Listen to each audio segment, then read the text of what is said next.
Ce culoare are oglinda? Păi nu are nicio culoare. E incoloră.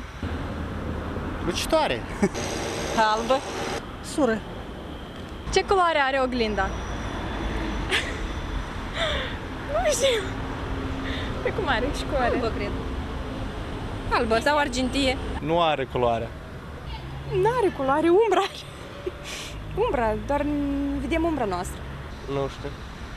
Incoloră. Oglinda nu are culoare. Parte e neagră, pe o parte strălucită, care de vezi. Nu are culoare oglinda.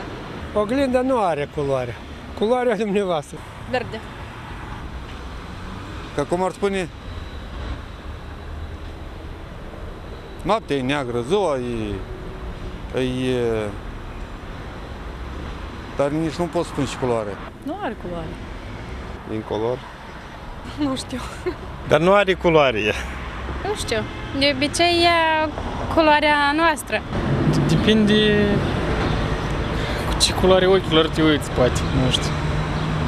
Cred că are culoare ochilor tăi. N-are culoare. Transparentă. N-are culoare. N-are culoare. Verde. Verde. De fapt, ea nu are culoare, dar nu știu care este exact formula chimică, dar știu că în spate este o substanță. Și iată ceea ce se reflectă de acolo, dar în fond, nu știu, pot spune că este o sticlă străvezie, așa, transparentă.